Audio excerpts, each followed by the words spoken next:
Hello friends, welcome and welcome back to my channel. मैं हूं भानुप्रिया। आज मैं आप लोगों के लिए एक बुक रिव्यू करने वाली हूँ। एक्चुअली ये रिव्यू जो है या समरी है बुक की, वो एक सीरीज ऑफ वीडियोस में होगा, एक वीडियो में नहीं, बिकॉज मैं ये पूरी की पूरी बुक एक्सप्लेन करने वाली हूँ। मैंने एक पोल भी किया था थोड़े दिनों पहले एंड काफ़ी लोगों ने इंटरेस्ट बताया, इसीलिए ये the theory of Karma book का पूरा मैं समरी करने वाली हूँ कुछ सीरीज ऑफ वीडियोज़ में। बहुत ही छोटी सी बुक है, लाइक 100 पेज भी नहीं है, 80 पेज की छोटी सी बुक है, बट इसके लेसन्स जो है वो बिल्कुल भी छोटे नहीं है। They are very interesting and हो सकता है आपके काफ़ी सारे सवालों का जवाब ना आपको इस बुक में से मिल जाए कि मेरे साथ ऐसा क्यों हो रहा है, या फिर ये ऐसी सिचुएशन क्यों है, मेरे पेरेंट्स ऐसे क्यों हैं, मेरा लाइफ पार्टनर ऐसा क्यों है।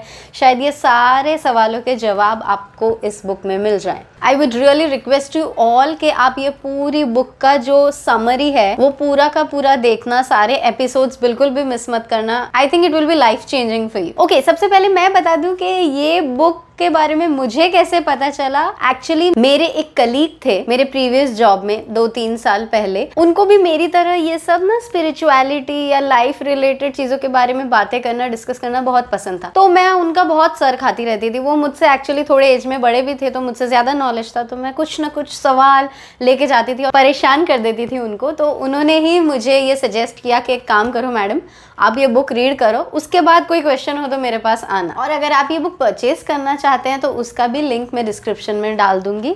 आप ऑनलाइन भी परचेज कर सकते हैं या कोई भी क्रॉसवर्ड के स्टोर में जाके भी परचेज कर सकते हैं, आपको मिल जाएगी। अब देर किए बिना फटाफट से जो है समरी स्टार्ट करते हैं। मैं क्या करूंगी, ये बुक इंग्लिश में है मेरे पास, मैं इंग्लिश में रीड भी करूंगी, अलॉन्ग विथ इट इसका हिंदी में मेरे हिसाब से जो मुझे एक्सप्लेनेशन देने की इच्छा है, समझाने की इच्छा है, वो भी समझाऊंगी। ऐसा इसलिए कर रही हूँ बिकॉज काफ़ी लोग मुझे कमेंट करते हैं कि वीडियो इंग्लिश में बनाओ because they do not know Hindi language, तो ये उनके लिए भी हेल्पफुल हो जाएगा और जो हमारे इंडियन ऑडियंस हैं उनके लिए तो है ही helpful. Okay, so let's start. So this theory of karma is written by Hira Bhai Thakkar. इस बुक में 41 चैप्टर्स है। हम कुछ एपिसोड्स में ये सारे 41 चैप्टर्स कवर करने की कोशिश करेंगे। The first chapter is गहना कर्मणो गति, यानी the track of karma is mysterious। सही बात है, कोई समझ नहीं सकता। Lord Shri Krishna has himself proclaimed in Gita that it is difficult to understand the intricacies and indefinite extent and shape of karma, as it is so complicated, intricate, zigzag, unfathomable, dynamic, indestructible and mysterious because life is such। Krishna भगवान खुद ने गीता में कहा है कि कर्म को समझना एकदम इम्पॉसिबल जैसा है, क्योंकि वो इतना मिस्टीरियस, इतना अजीब, इतना उलझा हुआ, इतना कॉम्प्लेक्स है, बिल्कुल जिंदगी की तरह, बिल्कुल हमारी लाइफ की तरह। हमारी लाइफ भी ऐसी ही कॉम्प्लेक्स है जैसा कर्म का सिद्धांत है। The trail of karma is jagged and intractable. Shri Sudama, a friend of Lord Krishna, says about the complex nature of karma as under। ये सुनना, सुदामा के बारे में तो आप जानते ही होंगे, श्री कृष्ण के बेस्ट फ्रेंड थे, राइट? उन्होंने कर्म के बारे में ये कहा कि the working of karma seems so complex. We too were the students of same guru. He, Krishna, became the king of this earth, while I have nothing even to eat. He used to play with monkeys in Gokul. He used to fetch wood at teacher's house. Now he sits on the throne today, while I possess only a begging bowl and a stick in hand। Sudama ऐसा कहते हैं कि कितना complex है यार कर्मा। हम दोनों एक ही गुरु के पास पढ़े, एक ही साथ बड़े हुए, साथ में ही खेले, साथ में मस्तियाँ करी, लेकिन वो पूरी दुनिया के किंग, राजा बन गए, भगवान बन गए, और मेरे हाथ में एक बेगिंग बाउल और स्टिक है। As we know, for running the administration of any department or institution in this world, certain laws and rules are required to be framed for its smooth and efficient day-to-day working. As for example, the railway department has got its own strict laws and rules.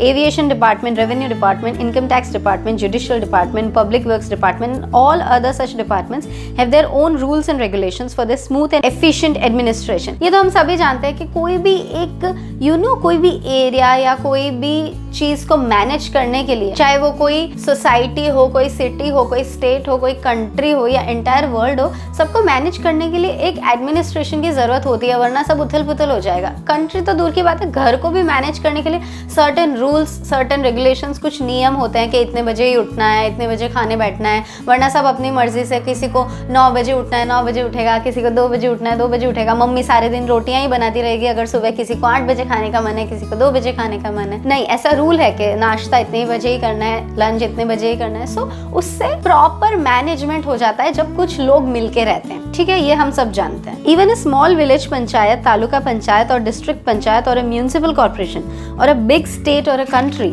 Each one of them has its own separate laws and rules under which it is governed. जैसा मैंने कहा कि हर एक छोटी सी पंचायत से लेके पूरी country तक के सबके अलग लॉज और रूल्स हैं जिससे वो विलेज या कंट्री काम करती है। In the same way there must be some law which governs the administration of this whole vast infinite universe. अब ये यूनिवर्स में भी तो ऐसे कितने सारे लोग, कितने सारे जीव, कितनी सारी लिविंग थिंग है, कितनी सारी एनर्जीज है जो एक साथ रहती है। अगर उनके प्रॉपर एडमिनिस्ट्रेशन या मैनेजमेंट के लिए नियम नहीं होंगे तो सब उथल पुथल हो जाएगा।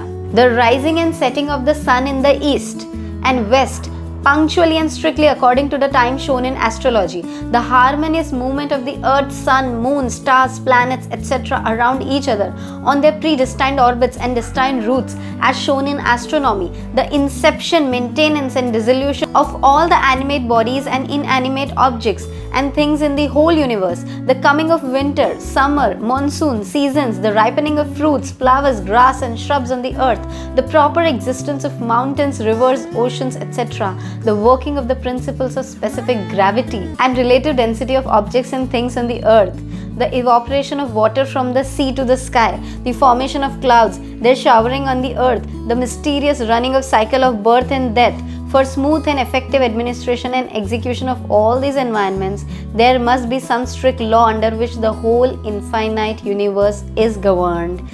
This law is known as the law of karma.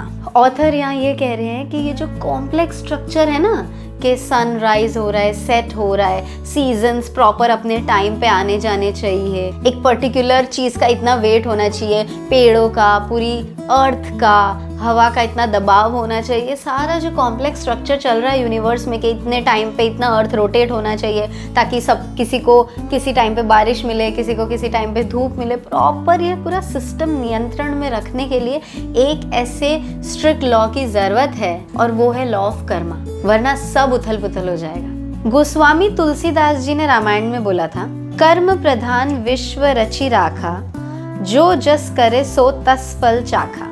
The whole universe is governed by the law of karma, and most important section and the fundamental principle of law is जो जस करई सो तस फल चाखा। ये वर्ड से, ये sentence है, I think आपको समझ में तो आ ही गया होगा। इसका मीनिंग वही है, as you sow so shall you reap, मतलब आप जैसे बीज बोओगे वैसे ही आपको रिजल्ट मिलेगा। अगर सन राइज होगा तो लोगों को धूप मिलेगी, अगर सन सेट होगा तो रात आएगी। तो ऐसे कॉज एंड इफेक्ट वाला सिस्टम सेट करके रखा है। कर्म का लॉ क्या है? बेसिक कॉज एंड इफेक्ट है कि ये होगा तो सामने ये रिटर्न आएगा, ऐसे होगा तो ऐसे रिटर्न आएगा। सो इट्स फिक्स्ड के वो आम के बीज बोए हैं तो स्ट्रॉबेरी नहीं बनेगी उसमें से, अगर आपको स्ट्रॉबेरी चाहिए तो स्ट्रॉबेरी के बीज बो दो। सिंपल, इतना सिंपल है लेकिन इतना ही कॉम्प्लेक्स है। Thus law of karma is the law of action and reaction, cause and effect, effort and destiny. Yes, effort and destiny पे ध्यान रखना। cause and effect तो है कि हमने खाना खाया और पेट भर गया, लेकिन डेस्टिनी जो है ना वो भी कर्म से ही बनती है, बिकॉज हमने कुछ 10, 20, 50 साल पर्टिकुलर कर्म किए होते हैं जो बीज के जैसे बो दिए जाते हैं हमारे ही थ्रू, एंड देन जो रिजल्ट आता है, जो फल मिलता है, जो ट्री बनता है उससे, that is our destiny. So our efforts are the seeds that we are putting in, and जो फ्रूट्स, जो टाइप का पेड़ क्रिएट हो रहा है वो हमारी डेस्टिनी है। अब हम आज के वीडियो का ये लास्ट पॉइंट पढ़ लेते हैं। डिस्टिंक्ट फीचर्स बताएं, लॉ ऑफ कर्मा के फीचर्स कैसे। एकदम ऐसा लग रहा है कि मैं CS की बुक या LLB की बुक लेके बैठ गई हूँ, फीचर्स बताए जा रहे हैं लॉ के। The main and distinct features and the important characteristics and criteria of law of karma are as under. First, this law is eternal. It has come into force with effect from the date on which sun started rising in the east since the inception of the universe, and it will remain in force till the end of the universe, the date on which the sun will stop rising in the sky. These dates are not known and will never be known to anybody. ये law जो है अनंत है, मतलब इसका कोई and नहीं है। जब से लाइफ या जब से यूनिवर्स, रादर लाइफ नहीं, जब से यूनिवर्स बना तब से ये लॉ आया है। सिर्फ एनिमेट चीज़ों के लिए नहीं, सिर्फ लिविंग थिंग्स के लिए नहीं। ये कह रहे हैं कि नॉन लिविंग एनर्जीज के लिए भी, ब्रह्मांड में जो नॉन लिविंग एनर्जीज हैं वो भी ये लॉ से ही गवर्न होती है। तो जब से ब्रह्मांड बना, जब से यूनिवर्स बना तब से ये लॉ आया है, और जब वो खत्म हो जाएगा तब तक ये लॉ रहेगा। तो जब तक हम जिंदा है तब तक इसको सफर तो करना ही पड़ेगा। अब जो हो गए हैं कर्म उसको भुगतने तो पड़ेंगे ही। Second, this law is universal. It is applicable to one and all the persons and creatures in all countries in the world and entire universe. Not that it is applicable only to Indians and that too only to Hindus, but it was repeated and recited by Lord Krishna in Bhagavad Gita on battlefield of Kurukshetra in India. It is applicable to all the people of all the human races, castes, creeds in the whole world. सिर्फ हम हिंदू हैं इसलिए हम पे ये नियम apply होगा ऐसा नहीं है। चाहे कोई भी क्रिश्चियन हो, सिख हो, मुस्लिम हो, एनी रेस, कास्ट, क्रीड, ऐसा भी नहीं है कि कोई रिच है या कोई अच्छा नसीब लेके आया इसलिए ये लॉ इस पे अप्लाई नहीं होगा, क्योंकि नसीब बनता ही लॉ से है। हमें लगता है कि यार उसको तो सब मिल गया, इतने प्यार करने वाले पेरेंट्स है, इतना अच्छा लाइफ पार्टनर भी मिल गया, सुंदर भी दिखती है या अच्छा भी दिखता है, करियर भी अच्छा सेट है, इसको तो कर्म नहीं नड़ता है बीच में, इसके तो कर्म का प्रॉब्लम है ही नहीं, उसको सब अच्छा अच्छा ही मिल रहा है। तो डियर उसने अच्छे अच्छे कर्म किए हुए हैं, ये उसको रिजल्ट मिल रहा है, ये उसका वो पेड़ है, सो उसको भी एप्लीकेबल है ही। बोलते ना कर्म इज बिच, ऐसा नहीं है, कर्म इज ब्यूटिफुल इनफैक्ट, क्योंकि हम खराब कर्म करते हैं तो खराब फल तो मिलता है, बट अच्छे करे हुए का भी इतना जबरदस्त फल मिलता है ना कि आप एक्सपेक्ट भी नहीं कर सकते। Third, this law is applicable in all the generations and eras of early cycle, Satyug, Treta, Dwapar and Kalyug, and in all the centuries past, present and future. ऐसा नहीं है कि कलयुग है इसलिए कर्म एकदम, कर्म का सिद्धांत चरम सीमा पे होगा, और ऐसा कुछ भी नहीं है। सतयुग में भी ये था, त्रेता युग में भी था, द्वापर युग में भी था। द्वापर युग इज जब कृष्ण भगवान थे, ठीक है, उस युग में भी था, सब में था, बट डिफरेंस ये है कि उस टाइम कर्म जो है, कर्म क्या है, एक्शन, एक्शन जो है अच्छे होते थे, इसलिए फल या रिजल्ट या इफेक्ट या डेस्टिनी अच्छी हुआ करती थी, पॉजिटिव हुआ करती थी। तो सतयुग बड़ा अच्छा लगता था कि अरे सबको अच्छा अच्छा मिलता है, पर लोग भी अच्छे अच्छे थे तब। Fourth is this law is totally perfect. There has not been a single amendment in the law up till now since time immemorial, and there is not going to be a single amendment in the law till the end of the entire universe. There is not a single proviso in the law.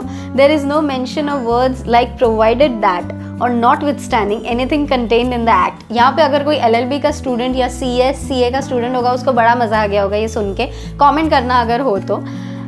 ये जो proviso, provided that word होते हैं ना, उसमें क्या होता है मैं आपको थोड़ा सा समझाना चाहती हूँ। कोई भी लॉ होता है ना अपनी कंट्री का, चाहे कुछ भी हो, कंपनीज के रिलेटेड या फिर विमेन प्रोटेक्शन का, एनीथिंग, कोई भी लॉ उसमें प्रोविजो होते हैं, प्रोवाइडेड दैट। यानी कि एक लॉ ऐसा है कि अगर किसी ने किसी का मर्डर किया तो उसको लाइफ इम्प्रिजनमेंट है, ठीक है, उसको आजीवन कारावास बोलते हैं ना, हाँ वो है प्रोवाइडेड दैट। प्रोवाइडेड दैट का मतलब होता है लेकिन अगर किसी ने अपने सेल्फ डिफेंस में मर्डर किया है तो उसको सिर्फ 10 इयर्स की इम्प्रिजनमेंट है। मैं ये सिर्फ एग्जांपल दे रही हूँ, मुझे नहीं पता किस में कितना क्या इम्प्रिजनमेंट होता है, ठीक है, मैं सिर्फ एग्जांपल दे रही हूँ कि अगर उसने अपने बचाव में, अपने डिफेंस में किसी का मर्डर कर दिया तो उसको सिर्फ 10 साल की जेल होगी। ये होते हैं प्रोवाइडेड दैट। लेकिन मतलब कुछ एक्सेप्शंस, ये कर्म का जो नियम है इसके अंदर कोई भी एक्सेप्शन नहीं है, कोई भी प्रोविजन नहीं है, कोई भी लेकिन नहीं है, वो टोटली परफेक्ट है। कुछ बदलाव ना किए गए हैं ना किए जाएंगे। हम सोचे यार कि भगवान ये ना 5 जन्म के कर्म वाला कंसेप्ट खत्म कर दे तो सॉरी, ऐसा नहीं होगा। Fifth is there is not a single exception. In this law of karma, nobody can escape the canons of this law. Even the father of Lord Rama, incarnation of the omnipotent, omnipresent, omniscient God, could not escape his destined death due to the forced separation of his son Rama. मतलब राम तो भगवान थे ना, भगवान के अवतार थे, उनके भी पिता को कर्म का फल भोगना पड़ा था। उनके सन के सेपरेशन की वजह से उनकी डेथ हो गई, मृत्यु हो गई, इतना भारी कर्म उनको भी भोगना पड़ा था, तो हम तो किस खेत की मूली हैं। Shri Rama also in due respect to this law did not interfere by giving extension of life even to his own father Dashrath, at least for 14 years till his return from exile. Oh my God! Ram भगवान होके भी उन्होंने अपने खुद के पिता को ऐसा एक्सेप्शन नहीं दिया कि हाँ ठीक है कोई बात नहीं, आप मरने वाले हैं, लेकिन वो जो 14 साल का वनवास था ना, उस पीरियड को मैं ऐसे निकाल देता हूँ कि आपकी मृत्यु में ये 14 इयर्स ऐड हो, क्योंकि हम बिछड़ गए थे, ताकि मैं 14 इयर्स आपके साथ और रह पाऊँ। ऐसा भी उन्होंने नहीं किया, क्योंकि नहीं किया जा सकता, खुद भगवान भी ऐसा नहीं कर सकते।